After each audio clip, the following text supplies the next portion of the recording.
Alright mga kaibigan, magayon asin mo ugmang pagkaal daw sa Induga Boss na naghihiling kayo ning bidyong ini.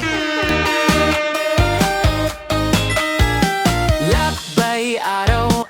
Alam ko may mahapon na naman sa inyo dyan kung pasay na naman ako. Madumantabi ako sa magayunong pong barangay digdi sa isla, ang barangay na Pau. Kwento sa bawat lugar. Simplo. Kansukan ng mga kaibigan, nagkapirang bulan po na ako din nakaduman sa indang lugar. Namimiss ko na po ang barangay na Pau. Agad saya. Hatid niyang totoo. Ron Bicolano. Magayong kayang lugar ng mga kaibigan dahil nga nikang kapanahon na dahi pang signal sa muyang barangay. Digdi po ako nagadalagan para po mag-communicate, mag-edit ka mga videos ko. Digdi po sa lugar na ini. Tapos sa rupa, magayon nun di ang view. Kaya sa inka pa, digdi ka na magturo tambay mo na.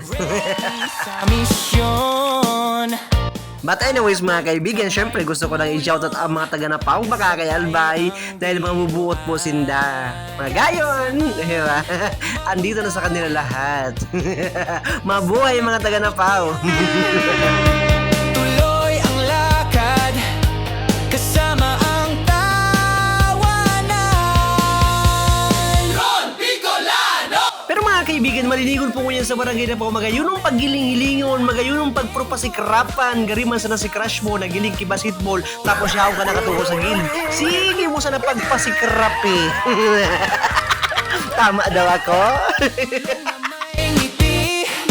At mayak ko na sana matunaw, garuman sana ice drop na diit-diit, sarang natutunaw kakasupsup asin or kakahiling. Ang saya. Ron Bicolano. Ara mo nunoy, so kakahiling mo dyan, so kakatitig mo dyan na pasikrap-pasikrap ka, kunirani mo na so crush mo, di natapos na. Katurpi mo manunoy.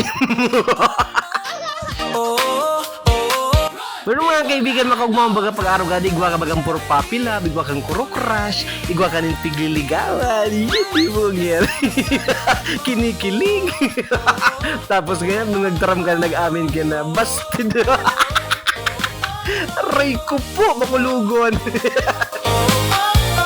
Tapos sabay-sabay mo, ang gusto ko si barkada mo, baka umani ka. Aw, inda.